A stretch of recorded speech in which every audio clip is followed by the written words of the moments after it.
Subscribe and click on the bell icon to get the notification of latest videos by BKT Media Private Limited.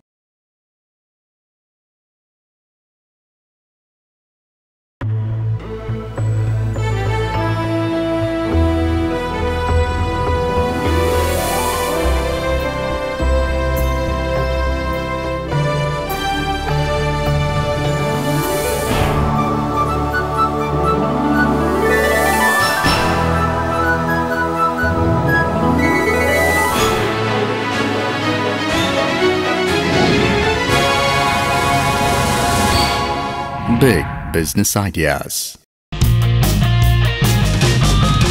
जीवन में है अगर आगे बढ़ना तो ना परिवर्तन से डरना ना संघर्ष से घबराना। और अगर आपके बिजनेस का कोई संघर्ष और कोई परिवर्तन आपको परेशान कर रहा है तो उसका समाधान लेकर एक बार फिर से शिल्पा भावना आ गई है with your very own show big business ideas powered by tap Fox beyond socialising. Companies rule 2014 के मुताबिक अब हर कॉरपोरेट को CSR यानी कॉरपोरेट सोशल रिस्पॉन्सिबिलिटी निभाना मैंडेटरी है। लेकिन कहीं ये मैंडेट हमारे व्यवसायियों के लिए कंपल्शन तो नहीं बन गया, या फिर हमारे व्यवसायियों को इस कंपल्शन से बेहद मुनाफा होने वाला है? चलिए समझने की कोशिश करते हैं from the author of the business books, the philanthropist, the big business expert mister Sunil Kumar Gupta. नमस्कार सर, बहुत बहुत स्वागत। धन्यवाद जी, आइए please. Sunil ji, corporate social responsibility, हम इस शब्द को बहुत ज़्यादा सुनते आए हैं और आज के समय में CSR बहुत ज़्यादा ट्रेंड में आ गया है जब से CSR एक्ट आया है।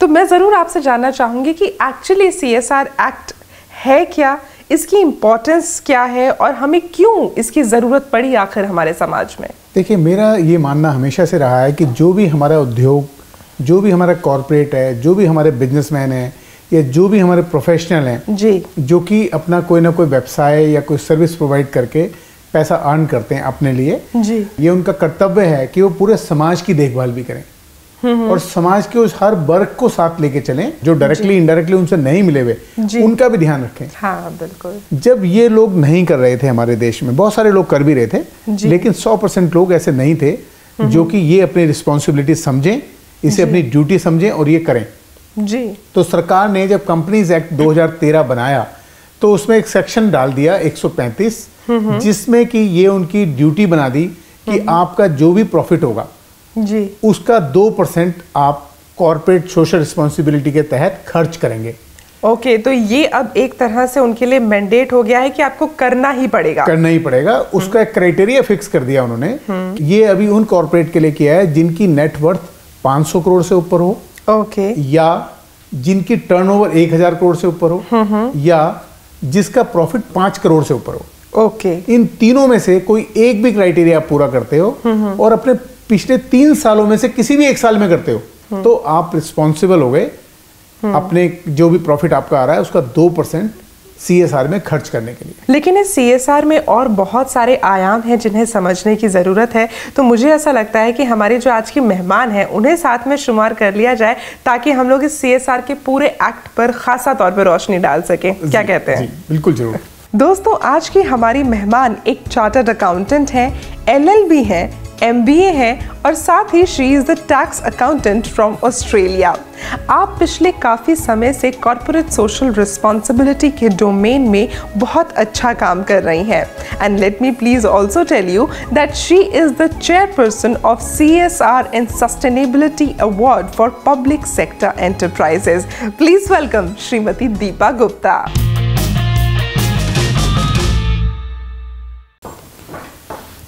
दीपा जी, आपका जो पोर्टफोलियो रहा है कॉर्पोरेट सोशल रिस्पॉन्सिबिलिटी में, आई मस्ट से पूरे तरीके से आपने सस्टेनेबल डेवलपमेंट के ऊपर बिजनेस के काम किया है CSR के माध्यम से। आप कैसे देखती हैं ये जो अब CSR एक्ट आ गया है, सर ने बताया कि मैंडेट हो गया है, you see it as a good for society? Definitely Shilpa ji, बहुत समय से इसके ऊपर अध्ययन हो रहा था और अध्ययन होते होते अब इसको एक रूप मिला है और ये रूप समाज के उत्थान के लिए बहुत ही अनिवार्य था। अब इसको एक बहुत ही ढांचा मिला है जो बहुत ही पक्का ढांचा है, जिसके अंदर अनिवार्य रूप से कॉरपोरेट के जगत को इसको कंप्लायंस के रूप में पूरा करना है। जैसे मैडम बता रही हैं कि अब कंप्लायंस के रूप में हमें इसे पूरा करना है, तो एक बिजनेसमैन के लिए क्या एक ये नया सिरदर्द नहीं आ गया है एक और कंप्लायंस का? नहीं, मुझे लगता है ये सिरदर्द नहीं है, क्योंकि ये करना जरूरी है अगर उनको अपने बिजनेस में ग्रोथ चाहिए। हाँ। देखिए, यहाँ पे मैं एक जरूरी बात बताना चाहूंगा आपको कि क्या होता है जब बिजनेसमैन अपने CSR को पूरा कर रहा होता है। हमारे देश में तो अभी नहीं है, लेकिन विदेशों में ये बहुत कॉन्सेप्ट है जी। जब वो आपसे डील करते हैं, आप उन्हें कोई माल एक्सपोर्ट कर रहे होते हैं, सर्विसेज एक्सपोर्ट कर रहे होते हैं, तो जरूर ध्यान देते हैं कि क्या आप CSR में ध्यान दे रहे हैं। अगर आप कर रहे होते हैं तभी वो आपसे अपने संबंध बनाते हैं और आपसे माल लेते देते या कुछ काम करते हैं, अदरवाइज डील नहीं होती। और कई बारी वो इसको मैंडेटरी भी कर देते हैं कि मैं उन्हीं से डील करेंगे जो CSR, क्योंकि वो लोग अब परिपक्व हो चुके हैं। उन्हें पता है कि समाज के सब वर्गों को साथ लेके चलना जरूरी है। वो बात बिल्कुल ठीक है सुनील जी, लेकिन दीपा जी आपको क्या लगता है कि जैसा सर बता रहे हैं कि परिपक्व हो गए हैं विदेशों के लोग, लेकिन हमारे देश में उस परिपक्वता के लिए क्या अभी स्थान है? क्योंकि अगर हम देखें तो अभी बहुत सारे ऐसा इंफ्रास्ट्रक्चरल चेंज है जो होना जरूरी है, लोगों तक रीच आउट करना जरूरी है। तो आपको लगता है कि कॉर्पोरेट्स इस चीज के लिए अब पूरी तरह से तैयार हो चुके हैं? तैयार हो चुके हैं नहीं कहूंगी, तैयार हो रहे हैं, क्योंकि जिस दिन तैयार हो जाएंगे उस तरह पूर्णतः परिपक्व हो जाएंगे। जैसे कि मैं सुनील जी की बात की पुष्टि करते हुए कहूंगी कि कई बारी अगर कोई कंपनीज ने जिनका कॉन्ट्रैक्ट्स जैसे सुनील जी बता रहे थे, अगर उसमें उन्होंने CSR पूरा ना करा हो तो उन कंपनीज को ग्रे कंपनीज भी माना जाता है कि उन्होंने कोई एक पर्टिकुलर चीज को पूरा करना चाहिए था टुवर्ड्स ह्यूमैनिटीज इशू, उसको पूरा नहीं किया जी, तो वो एक किस्म से माइनस मोड में ली जाती हैं जी। और अब आने वाले समय में ये चीजें बिजनेस को इफेक्ट करेंगी? बिल्कुल करेंगी,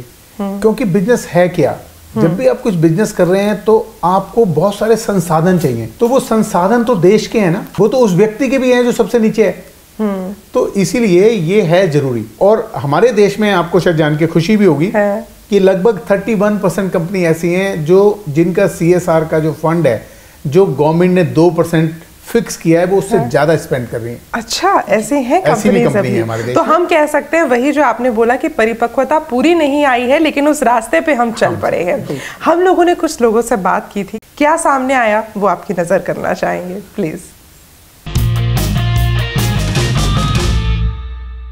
नो डाउट बिजनेस का कॉन्सेप्ट होता है प्रॉफिट मेकिंग, लेकिन इसके इंस्पाइट हमारे और भी रिस्पॉन्सिबिलिटीज जुड़ी होती हैं जिसमें हमारी CSR हेल्प करती है। बहुत सारे ऐसे कॉर्पोरेट हैं जो हमारे साथ जुड़े हैं और उन्होंने अपनी CSR एक्टिविटीज़ में ये एक पार्ट बनाया है जो कि एक स्कूल को अडॉप्ट किया है। स्कूल को अडॉप्ट करने का मतलब है कि पूरे जो एक्सपेंस हैं स्कूल के वो बेयर कर रहे हैं। आप कैसे देखते हैं इसे? अगर हम 14-15 का आंकड़ा देखें तो लगभग 6300 करोड़ से ज्यादा CSR में खर्च किए गए। ओके, तो इसका मतलब काम हो रहा है? काम हो रहा है। और जो 6300 करोड़ हैं इसमें से 4000 करोड़ प्राइवेट सेक्टर ने किए और 2000 करोड़ मतलब नॉट पब्लिक सेक्टर एंटरप्राइजेस। तो यहाँ पर आप जैसे बता रहे हैं कि प्राइवेट सेक्टर ने ज्यादा अभी खर्च किया है आपके आंकड़ों के मुताबिक। तो दीपा जी, आप जब पब्लिक सेक्टर एंटरप्राइजेस से जुड़ी रही हैं, CSR के ऊपर जो सस्टेनेबल अवार्ड्स जो मिलते रहे हैं पब्लिक सेक्टर के लिए, उसमें आप एक अहम हिस्सा रही हैं। तो आप लोग क्या क्राइटेरिया अपनाते हैं ये भांपने के लिए कि हाँ वाकई इन्होंने CSR में काम किया और इन्हें अवार्ड दिया जाना चाहिए? CSR के लिए आंकलन होता है जिसके अंदर 4 पैरामीटर्स लिए जाते हैं: governance, disclosure, stakeholders and sustainability. Okay. और हर इस एक पैरामीटर को कुछ अंश और कुछ मार्क्स दिए जाते हैं। फॉर एग्जांपल, अगर हम डिस्क्लोजर्स लेते हैं तो उसको 15% की औसत में लिया जाता है। सिमिलरली उसके बाद हम कंप्लायंसेस में लेते हैं और तो हम उसको 20% में मानते हैं। उसके बाद में स्टेक होल्डर्स हैं, उनको 30% का एक औसत दी जाती है और 35% की औसत सस्टेनेबिलिटी को दी जाती है, जो सारे मिलाकर 100 नंबर होते हैं। इन 100 नंबरों के ऊपर इन 4 वर्टिकल्स को जजमेंट करके उनके मार्क्स को आइडेंटिफाई किया जाता है। फिर उसके अंदर आगे उन्होंने किस प्रकार से उसको किया, केवल वो चीज़ एक किताबों में ही रह गई या उसको ज़मीन पे लाया गया? ज़मीन पे लाया गया और उसमें कॉरपोरेट खुद अपने आप कितने आगे जाके हैंड होल्डिंग कर रहा था। कॉर्पोरेट के पास पैसे थे और उन्होंने अपने मुसीबत हटाने के लिए पैसे किसी को दे दिए और उसके बाद बोला bye bye tata, my CSR is complete. No, आपकी इन्वॉल्वमेंट, आपकी हैंड होल्डिंग, आपका उसके अंदर passionate movement, joint movements towards the common goal. जी, सो बेसिकली हम कह सकते हैं कि फिलैंथ्रोपी नहीं, कॉर्पोरेट सोशल रिस्पॉन्सिबिलिटी, इन दोनों में अंतर है। आप उसे क्लियर करना चाहेंगे सर? हाँ, देखिए, फिलैंथ्रोपी का मतलब हो गया कि आप किसी भी तरह की फिलैंथ्रोपी कर रहे हैं अपनी इच्छा से। कॉर्पोरेट सोशल रिस्पॉन्सिबिलिटी का मतलब हो गया एक सिस्टमैटिक तरीके से, और जो हमारे एक्ट में एक शेड्यूल दिया हुआ है 7, उसमें ये भी आइडेंटिफाई किया हुआ है कि किस किस मद में खर्च करेंगे आप। हाँ। और कैसे कैसे खर्च करेंगे। फिलैंथ्रोपी तो मान लीजिए आपने अपने एम्प्लॉय को कुछ दे दिया, को बेनिफिट दे दिया, तो वो फिलैंथ्रोपी होगी, लेकिन CSR नहीं हुआ। यदि आपने किसी ऐसी NGO को दे दिया पैसा जो कि वो काम ही नहीं करते, जो कि हमारे 7th शेड्यूल में दिए हुए हैं, तो वो फिलैंथ्रोपी होगी, CSR नहीं हुआ। फिलैंथ्रोपी तो आप कुछ भी करें, लेकिन CSR में एक योजनाबद्ध तरीके से, और जो हमारे एक्ट में प्रोवाइडेड है एक्टिविटी, जो सरकार ने बड़ी सोच समझ के रखी हैं, उनमें जैसे हंगर आ जाता है, सैनिटेशन आ जाता है, एजुकेशन आ जाता है। आप कोई विलेज में कोई स्कूल अडॉप्ट कर लीजिए, उसमें टीचर्स दीजिए, स्टडी मटेरियल दीजिए, तो वो CSR हो गया। मेडिकल के लिए कुछ कर रहे हैं, मतलब जो गवर्नमेंट के स्वास्थ्य केंद्र हैं उनमें, या जो और रिकॉग्नाइज हमारे हॉस्पिटल्स हैं उनमें दवाई दे रहे हैं पेशेंट्स के लिए, और कुछ सुविधा दे रहे हैं, तो ऐसी कोई एक्टिविटी करें जो कि शेड्यूल्ड है, शेड्यूल 7 में, शेड्यूल 7 के अंदर, हाँ, कंपनीज एक्ट 2013 के, हाँ, तो आप CSR में आएंगे। तो दीपा जी, अगर कोई शेड्यूल 7 में जो शेड्यूल्ड एक्टिविटीज हैं उस पर काम कर रहे हैं, वो कहते हैं कि वो कर रहे हैं, तो उसका जायजा कैसे लिया जाए कि वो सच कह रहे हैं कि गलत कह रहे हैं? जी, उसके लिए इंस्टीट्यूट्स हैं, ऑर्गेनाइजेशंस हैं जो उसका आंकलन करती हैं कि क्या एक्टिविटीज़ करी गई, प्रोसीजर्स डिफाइंड हैं, पैरामीटर्स डिफाइंड हैं, CSR पॉलिसी, उसका वेब पे होना, वेब पे इंटरेक्शन, उसके ऊपर जो स्टेक होल्डर्स हैं और अन्य जो लोग उससे जुड़े हुए हैं या ना भी जुड़े हुए हों, उसका उसके अंदर कुछ वो इनपुट्स देते हैं। तो बोर्ड लेवल पर कॉर्पोरेट्स उसको किस प्रकार से इम्बाइब करती हैं, पॉलिसी को चेंज करती हैं। Independent committee at the board level, a very important aspect for CSR, to be headed by an independent director. Right. There are different control mechanisms. Then the parameters कि आपने CSR की एक report बनाई, project के माध्यम से बनाई, या केवल देने के माध्यम से, फिर उसकी स्टडी। तो आपको नहीं लगता सर, ये कहीं ना कहीं जो हमारे व्यवसायी हैं उनके लिए एक पूरा बड़ा डिपार्टमेंट खड़ा कर देती है कि आपको एक पूरा अलग से डिपार्टमेंट रखना पड़ेगा अपना CSR को मेंटेन करने के लिए? नहीं, आपको क्या है, अपने एग्जिस्टिंग बोर्ड और अपने एम्प्लॉयज में से एक CSR कमेटी बनानी है। और वो जो CSR कमेटी होगी वो आइडेंटिफाई करती है कि कहाँ हम कैसे खर्च करें, हमारी कंपनी का मिशन क्या है, हमारी कंपनी का विजन क्या है, हम किस क्षेत्र में काम करना चाहते हैं, ये डिफाइन करके कमेटी बोर्ड को देती है अपनी रिपोर्ट, और एक पॉलिसी बनाती है जो कि रिटर्न पॉलिसी होती है, डॉक्यूमेंटेड पॉलिसी होती है। उस पॉलिसी को बोर्ड अप्रूव करता है, और बल्कि मैं आपको यहाँ जरूर बताना चाहूंगा कि 1 अप्रैल 2014 के बाद उनको अपनी बोर्ड मीटिंग में इसको अप्रूव करके इसको ROC में इस डॉक्यूमेंट को अपलोड भी करना पड़ता है कि ये हमारी CSR पॉलिसी है।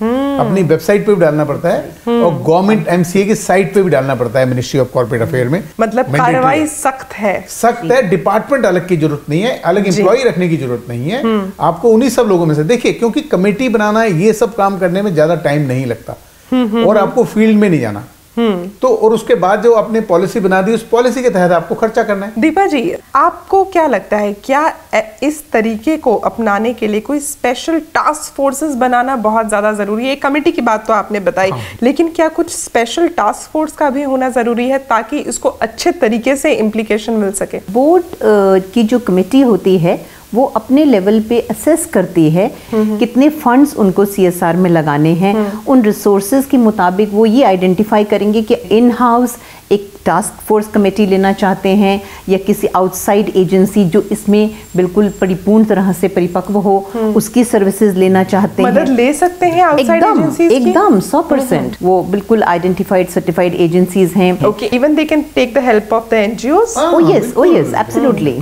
They can definitely take NGOs which are dedicated to the CSR objective. तो आप लोगों को लगता है कि CSR का ये जो एक्ट आया है ये एक अच्छा कंट्रोल मैकेनिज्म है जिसकी ज़रूरत अभी फ़िलहाल बहुत ज़्यादा थी। आप लोगों से भी हम ज़रूर कहना चाहेंगे कि अगर आप अपना व्यवसाय चला रहे हैं, आप एक अच्छे रिस्पॉन्सिबल कॉरपोरेट बनना चाहते हैं तो अपने CSR का ज़रूर ख्याल रखें, क्योंकि इसको अगर आप सही तरीके से नहीं निभाएंगे तो सख्त कार्रवाई भी है। उससे बचना है आपको तो ज़रूर CSR को निभाएं। फ़िलहाल हम एक ब्रेक ले रहे हैं, लेकिन ब्रेक पे जाने से पहले आपको बता दूं कि ये स्क्रीन पे जो आप सवाल देख रहे हैं ना, ये सवाल है आपके टैप फॉक्स के मेक इन इंडिया रेड का। सो जल्दी से डाउनलोड कीजिए टैप फॉक्स की मोबाइल एप्लीकेशन, इस सवाल का जवाब दीजिए, इनाम जीतिए और हो सकता है आप हमारे मेहमान भी बन जाए।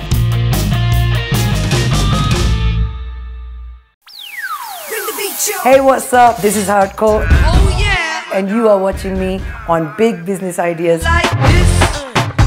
Only on Z Business. Gotta move ya. Look after your business. Your body, baby. Move your body, baby.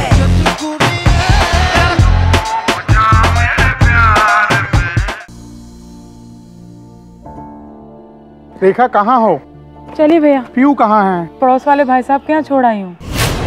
जिस लॉकर में कैश और गहने हैं उसकी चाबी भी पड़ोसी को दे दी ना। भला मैं अपना कीमती सामान पड़ोसी के यहाँ कैसे छोड़ सकती हूँ? जब आप अपना कीमती सामान पड़ोसी के यहाँ नहीं छोड़ सकते तो बिटिया को पड़ोसी के पास कैसे छोड़ दिया? आपकी सतर्कता बेटी के जीवन का वरदान है। खुद संभलें और अपनों को संभालें। Delhi police, Delhi police. Break के बाद एक बार फिर से स्वागत है आपका। आप देख रहे हैं big business ideas powered by tap fox और हमारे साथ महारथी यहाँ पर मौजूद हैं, हमारे big business expert mister Sunil Kumar Gupta और CSR expert I must say Deepa Gupta ji. सो क्या ये एक्ट कंपलसरी होना ज़रूरी था? मैंडेट वर्ड जो है ये ऐड होना ज़रूरी था इस नाम के साथ? मैंडेट होना बहुत ज़रूरी था और मैं तो बल्कि ये कहूँगा कि ये भी सिर्फ कॉर्पोरेट पे मैंडेटरी है, ये जो बाकी बिजनेसमैन है उन पे भी मैंडेटरी होना चाहिए, इवन ऑन MSMEs, सभी के ऊपर। क्योंकि 2% एवरेज प्रॉफिट का 2% कुछ नहीं होता। मतलब 100 रुपये कमाए तो कुल 2 रुपये जी। तो मैं तो कहता हूँ जो कॉर्पोरेट नहीं है, जो भी प्रोप्राइटरशिप चला रहे हैं या पार्टनरशिप चला रहे हैं, उनके ऊपर भी लागू कंपलसरी होना चाहिए। मैं बिल्कुल सहमत हूँ सुनील जी की बात से, क्योंकि जो भी इंस्टीट्यूशन 5 करोड़ रुपए सालाना कमा रहा हो उसको कुछ ना कुछ छोटा से छोटा अंश समाज के काम में जरूर देना चाहिए। लेकिन क्या डॉक्यूमेंटेशन, जो कि ऑलरेडी एक बहुत बड़ी हेडेक होती है व्यवसायी के लिए, वो कहीं बढ़ नहीं जाएगी इस CSR के एक्ट के बाद? देखिए, जब आपको चीजों को कंट्रोल करना है, चेक एंड बैलेंसेस लगाने हैं, तो उसे डॉक्यूमेंट तो करना ही पड़ेगा, नहीं तो कैसे करेंगे? नहीं तो हमें पता ही नहीं लगेगा। तो मुझे नहीं लगता कि उसमें बिजनेसमैन को ये सोचना चाहिए कि जी हम अपने पैसे लगा के अपने प्रॉफिट कमाने के लिए अपना बिजनेस हमने रन किया है जी। लेकिन जो बिजनेस उन्होंने रन किया है, जिसमें उन्होंने पैसे लगाए हैं, उसके अलावा बहुत सारी सहूलियतें उन्हें फ्री ऑफ कॉस्ट भी मिली हैं। जैसे बहुत बड़ी जमीन भी उन्हें सब्सिडाइज मिलती है, उन्हें जो बिल्डिंग मटेरियल मिलता है उसमें से बहुत सारी चीजें कंट्रोल पे मिल जाती हैं, राइट। और बहुत सारी बार उन्हें जो ब्याज पे पैसा मिलता है वो सब्सिडाइज रेट पे मिल जाता है, आराम से मिल जाता है। वो पैसा किसका है? जो एक आम आदमी अपने बैंक में 100 रुपए जमा करता है, उसी पैसे में से तो लोन मिल रहा है उन्हें। बिल्कुल। तो फिर पैसा तो उसी का है ना। मैं एक और बात जोड़ूंगी कि जब हम लोग बचपन से बड़े होते हैं तो समाज हमारी जाने और अनजाने में बहुत सारे कंट्रीब्यूट करता है, जिसका हम लोग फाइनेंशियल रूप में आंकलन नहीं कर सकते। लेकिन जब हमारे देने की बात आती है तो हम मान रहे हैं कि हमारे ऊपर बोझ हो गया।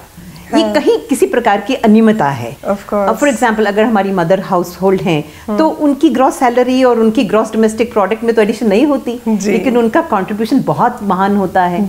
तो इसी प्रकार से जब हम एक कैपेबल फॉर्म में आ जाते हैं तो मैं समझती हूँ इसको आप सोशल रिस्पॉन्सिबिलिटी बोलिए या एक एलोंगेटेड फॉर्म ऑफ फिलैंथ्रोपी भी बोल सकते हैं कि अब मेरा समय आया है, मुझे कुछ समाज को वापस लौटाना है जिसने मुझे खड़ा किया है। When we are talking about business, पिछली बार आपने जो बात कही थी कि बिजनेस की एक ही भाषा होती है, हमारी प्रॉफिट लॉस की भाषा होती है, तो हर कोई समझता है इस भाषा को।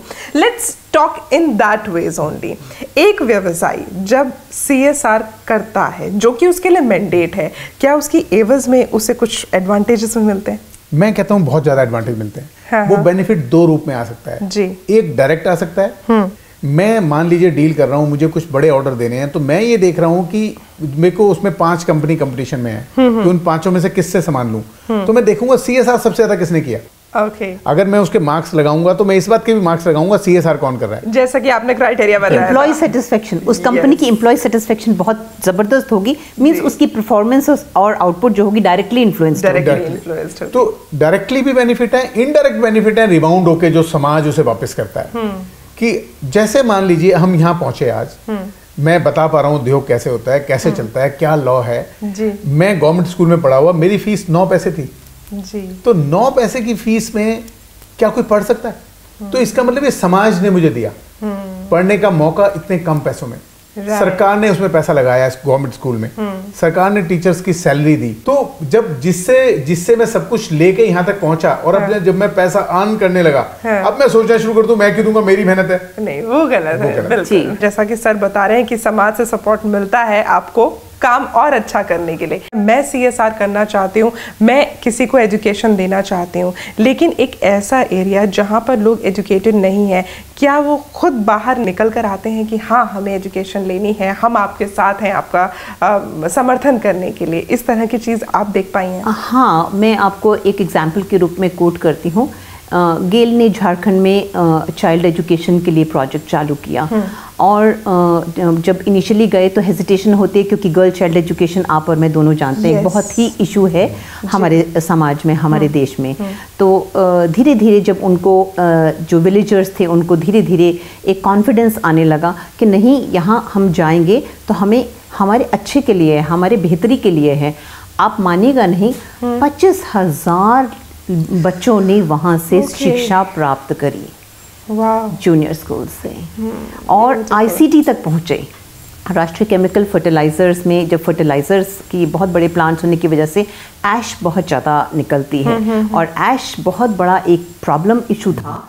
तो वहाँ पर जो CSR का ग्रुप था, या जिसको उस समय CSR तो फॉर्मलाइज नहीं आया था, एक सोशल लुक आफ्टर ग्रुप जिसे बोलते हैं, उनको ये काम सौंपा गया कि आप देखो इसका क्या हो सकता है। उन्होंने रिसर्च करी, मेहनत करी, उसमें कुछ इंजीनियर्स थे, और उन्होंने आज वो प्रोडक्ट चालू किया है जो आप ब्रिक्स देखते हैं, रेडीमेड ब्रिक्स जो हैं, वो RCF ने पहली बारी निर्माण करी इस देश में। और उसके बाद मैं और बताती हूँ ये चीज़ कहाँ जाके, जब कुछ साल पहले लद्दाख में भूकंप आया, लोग रातों रात बेघर हो गए, और सर्दियों का टाइम था, -10 डिग्री का टेम्परेचर था वहाँ पर, और कुछ ही दिनों के अंदर घर प्रोवाइड करने थे, ये आदेश हुआ। तो ये जो बीड़ा है चेयरमैन ने उठाया, उन्होंने बहुत ही पैशन के साथ इस प्रोजेक्ट को पूरा करा, और 30-45 दिन का प्रोजेक्ट उन्होंने 5 दिन पहले पूरा किया। वाह, ब्यूटीफुल। तो सुनील जी, आपको नहीं लगता है कि CSR जब एक व्यवसाय निभा रहा है, वो कहीं ना कहीं बेरोजगारों को रोजगार के कागार पर लेकर आ रहा है, जिनके पास शायद कल पिछले समय में शिक्षा नहीं थी, लेकिन आज वो रोजगार भी उनके पास है, और आने वाले समय में वो देश को सुदृढ़ भी करेंगे। बिल्कुल, क्योंकि देखिए जो एजुकेशन है, जो सबसे ज्यादा प्रोजेक्ट एजुकेशन में चल रहे हैं, तो जब आप स्कूल में जाते हैं, स्कूल बहुत सारे प्राइमरी स्कूल हैं, लेकिन वहाँ पे टीचर्स नहीं है, वहाँ पे डेस्क नहीं है बैठने के लिए, वहाँ पे किताबें नहीं है। यदि आप ये तीनों चीज़ प्रोवाइड करते हैं जी, और साथ में उनको मील भी देते हैं, क्योंकि वहाँ पे बच्चे इसलिए भी आ जाते हैं कि उनको खाना भी मिलेगा, पौष्टिक खाना मिलेगा, तो वो अच्छा पढ़ पाएंगे जी। तो वो तो हमारे देश का भविष्य है। बिल्कुल, जो आज आप CSR में दे रहे हैं, जब आप आगे 20 साल और हो जाएंगे तो नई पीढ़ी आएगी, देश युवा होगा, ज़्यादा पैसे कमाएगा, तो हर नागरिक को उसका बेनिफिट मिलेगा, तो इनडायरेक्ट बेनिफिट आपको मिल गया। राइट और मैं बिल्कुल ये उम्मीद करती हूँ कि हमारे जितने दर्शक भी हमारे कार्यक्रम को देख रहे हैं, आप भी ज़रूर हमसे इस बात से सहमत होंगे कि एक देश को आगे बढ़ाने के लिए हम सभी को मिलकर काम करना होगा। सिर्फ सरकार या सिर्फ किसी एक संस्था पर हम डिपेंड नहीं हो सकते, और आगे बढ़ने के लिए एक और रास्ता है आपके पास। टॉप फॉक्स की मोबाइल एप्लीकेशन ज़रूर अपने फ़ोन पे डाउनलोड कीजिए, क्योंकि उसमें मेक इन इंडिया रेड है, जिसमें आपको मेक इन इंडिया से रिलेटेड बहुत सारे सवाल पूछे जाएंगे। आप उसमें पार्टिसिपेट कीजिए, सवाल का जवाब दीजिए और इनाम जीतिए। साथ ही आपको मौका मिल सकता है हमारे यहाँ हमारा मेहमान बनने का। अभी के लिए इजाजत ले रहे हैं आपसे, लेकिन जल्द वापस आएंगे। देखते रहिए बिग बिजनेस आइडियाज।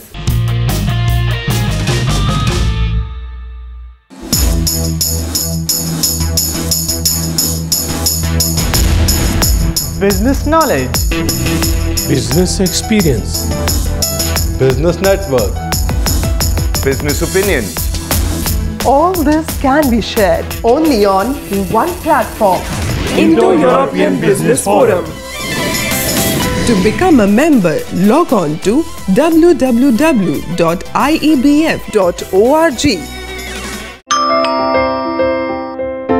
हाँ जी बेटा, आपकी मम्मी ने मुझे आपके पास रुकने के लिए बोला है।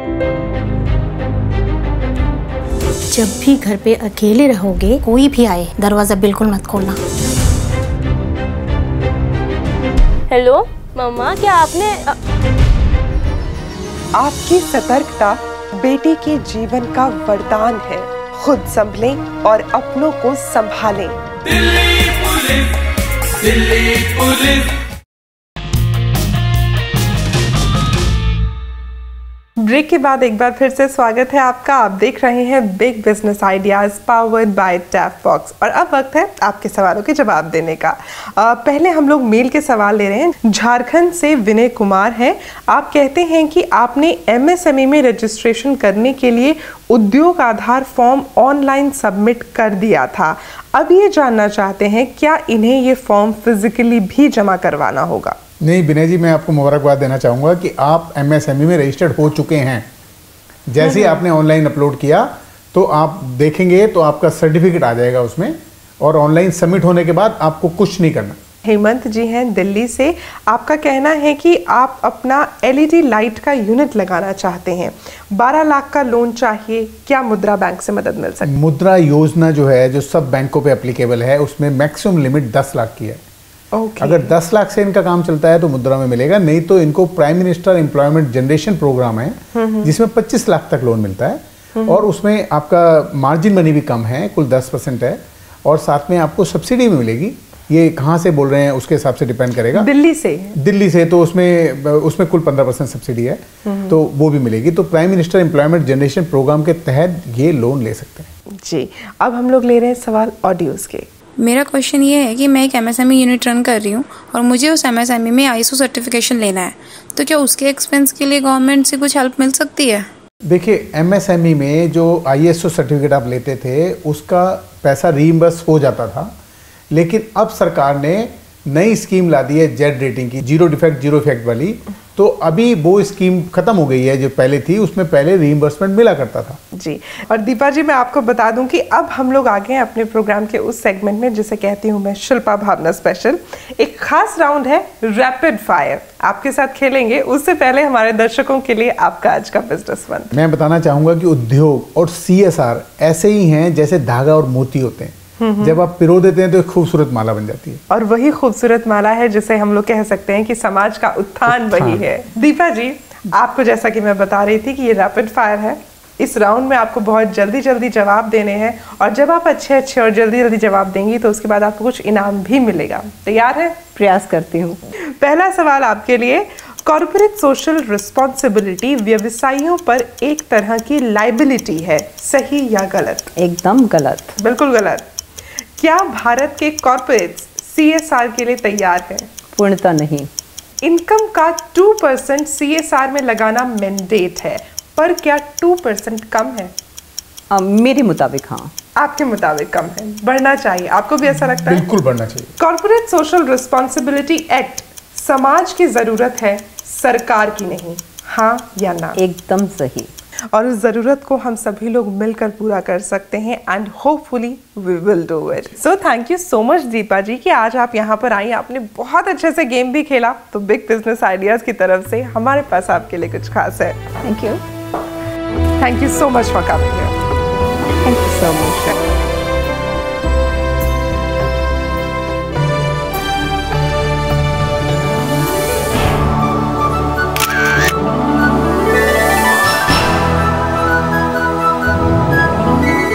दोस्तों, जाने से पहले ज़रूर कहना चाहूँगी कि अगर हम किसी व्यक्ति को एक बार खाना खिलाते हैं तो हम सिर्फ उसका एक दिन के लिए पेट भरते हैं, और अगर हम उसे काम करना सिखा देते हैं तो हम जिंदगी भर के लिए उसका पेट भरते हैं। तो आप सभी से यही गुजारिश रहेगी कि आप जितना ज़्यादा हो सके आगे से आगे लोगों को काम सिखाइए ताकि ज़िंदगी भर के लिए आप उनका पेट भर सकें। आज के लिए शिल्पा भावना को दीजिए इजाज़त, अगली बार फिर होगी आपसे मुलाकात। Thank you so much. जय हिंद। Big Business Ideas.